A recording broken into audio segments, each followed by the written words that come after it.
ఏదో political యాక్టివిటీలో involve అయితే లక్షణం. మూడవ అభిప్రాయం ఏంటంటే, నాకు తెలిసి దేశం మొత్తంలోనే అనేక రకాల ఉద్యమాలకు స్ఫూర్తించిన గడ్డ కూడా తెలంగాణ మాత్రం. లేఖంత చైతన్యం, లేఖంత ఫైర్ తెలంగాణ ప్రజలలో అన్యాయాన్ని సాగించే నేచర్ ఈ మట్టిలో ఉంది, ఈ బ్లడ్లో ఉంది. ఇప్పటికే అనేక కుల సంఘాలు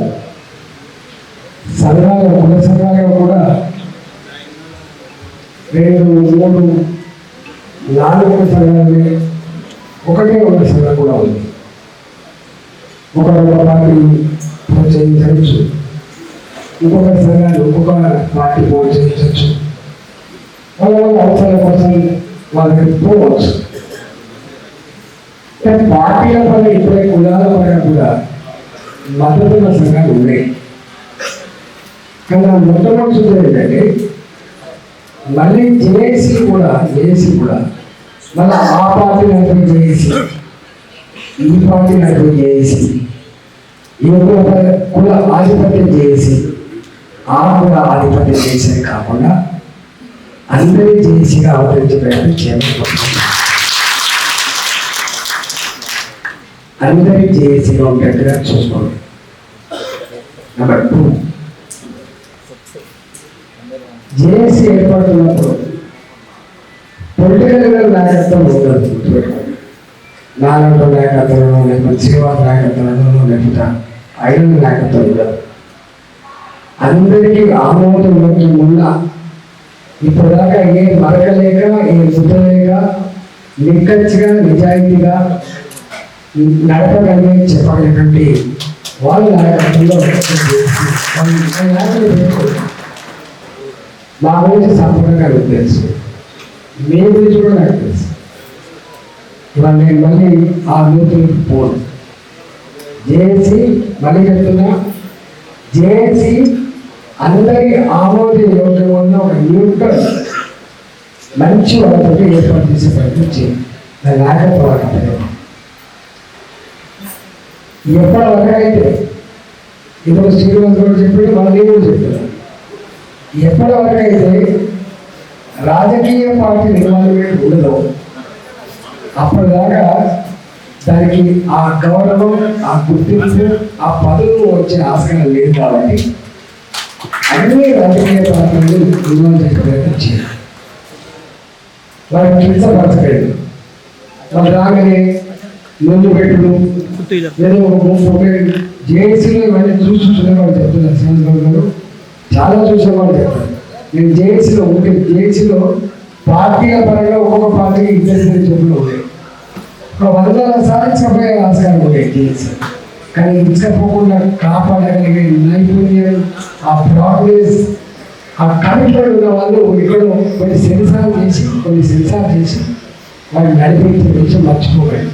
కాబట్టి మేము అన్ని రాజకీయ పార్టీలని ఆశయం కోసం కట్టుబడి ప్రయత్నం చేయాలి తప్ప వచ్చే నాయకుడు భారతీయ జనతా పార్టీ నాయకులు వస్తారు, కాంగ్రెస్ పార్టీ నాయకులు వస్తారు, ఎవరి పార్టీ ఉపన్యాసం వాళ్ళు ఇచ్చుకునే దీనికి కాదు.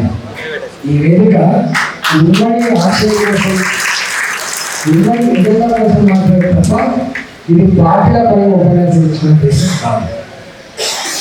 ఇంకొక సూచన ఏంటంటే, ఎవరి సిద్ధాంతం అని చెప్పేది కూడా ఇది ఒకటే సిద్ధాంతం. 79 సంవత్సరాలు తెలంగాణ రాష్ట్రం కొంత లేటుగా లిబరేట్ అయినా, ఒక సంవత్సరం తర్వాత లిబరేట్ అయినప్పుడు కూడా ఆనాటి నుంచి ఇవాళ ఎందుకు ఈ ఆక్రోషం, ఎందుకు ఈ బాధ, ఎందుకు ఈ ఆందోళన అంటే 50% ఉన్న జనాభా అని చెప్పి తెలంగాణ చెప్తున్నారు. Telangana is nothing but state of legal sections అని చెప్పి పెద్దవాళ్ళు చెప్పిండ్రు. 85% అనగానే వర్గాలు వెళ్ళేమని మనమైతే విన్నాము, చెప్పినాము. పెద్దవాళ్ళే మాట్లాడారు. గా రాష్ట్రంలో ఇంతవరకు ఈ 77 సంవత్సరాల చరిత్రలో ఒక బీసీ ముఖ్యమంత్రి కాలేకపోయినది బాధ.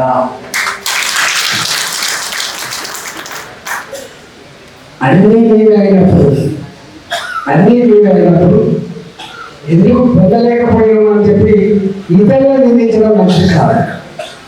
మనకు మనమే మన రాజకీయ నాయకుడిని మన మేధావిని మనం కూడా నిందించుకోవాలి తప్ప ఇతరులను ఎవరైనా నిందిస్తే మంచిది కాదనే సూచన గుర్తుపెట్టుకోవాలి. మనం ఆశయం కోసం ఉద్యమిస్తున్నప్పుడు మనం ఇంకొక వర్గాలను ఇంకొక కులాలను దూషించవలసిన లేదు.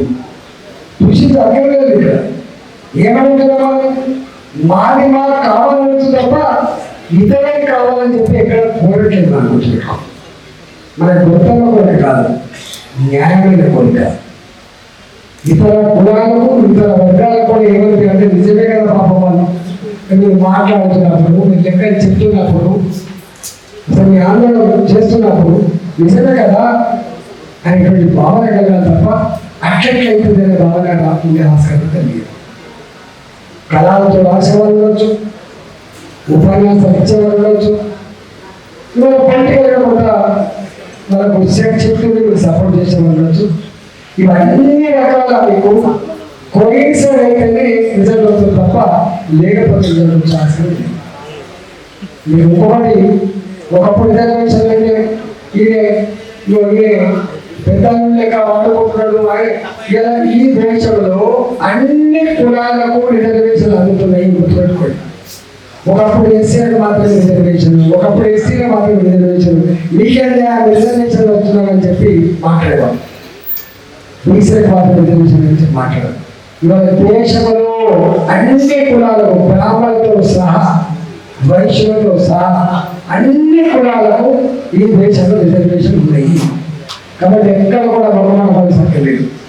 బీసీలకు రిజర్వేషన్లు, బీసీలకు కావాలి, వీళ్ళు మాత్రమే చిన్నవాళ్ళు అని ఆత్మీయుత భావంలో బతకాల్సిన లేదు.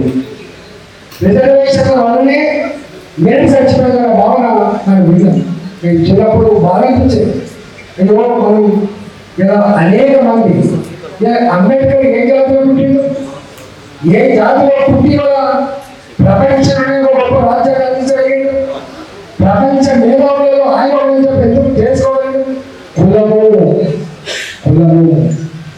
మతము పేదరికము మేధా సంపత్తికి కీర్తి కాదు అని అంబేద్కర్ ఉద్దేశం. అనేక మంది గొప్ప గొప్ప మేధా సంపన్నులు లీడర్షిప్ వహించే వాళ్ళు మనం జాతరలు చూస్తాం.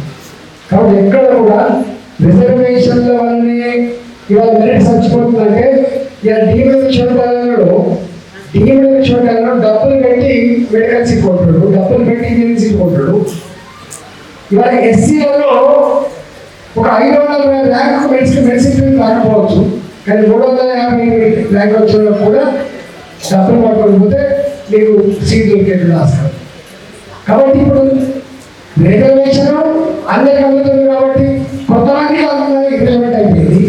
రిజర్వేషన్ల వల్ల ఇవాళ మెరిట్ చచ్చిపోతుంది అనేది అది ఒక ప్రతి పాస్ అయిపోయింది. కాబట్టి ఈ రెండు అయిపోయిన తర్వాత మనం ఎంత గట్టి కొట్టాలో, ఎంత కాన్ఫిడెంట్గా మనం ముందుకు పోవడం ఆలోచన చేసుకోమని చెప్పుకోవాలి. తర్వాత అందరం మాట్లాడాలి అనేది తప్పు, గుర్తుపెట్టుకోండి. అందరూ ఏ ఉపన్యాసాలు చెప్పండి, ఉపన్యాసాలు అందరి గుర్తుపెట్టుకో. నాకు తెలిసిన ఎవరికి బాగా మైక్ ఇచ్చినా గంటల తరబడి అనర్గళంగా మాట్లాడే శక్తి ఉంటుంది. కానీ నాయకుడు అనేవాడు ఒకడే కాంపిటేట్ చేస్తాడు. అది మాత్రమే సార్.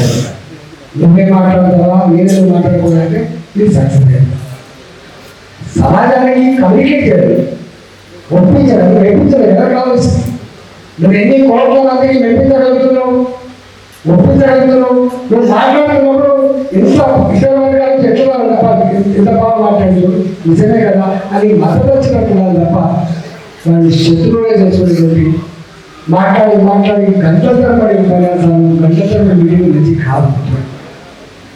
అవుట్ ఆఫ్ కాన్ఫరెన్స్ మీకు ఇంటర్నల్ మీటింగ్ మంచిగా మాట్లాడుకోండి, గంటల తరబడి చొచ్చోడు పెట్టుకోండి. కానీ మేము అంతిమంగా బయటకు వచ్చిన మాత్రం ఖచ్చితంగా అందరి అభిప్రాయాన్ని ఒక్క నాయకుడు కమ్యూనికేట్ చేస్తుంటే కార్యక్రమం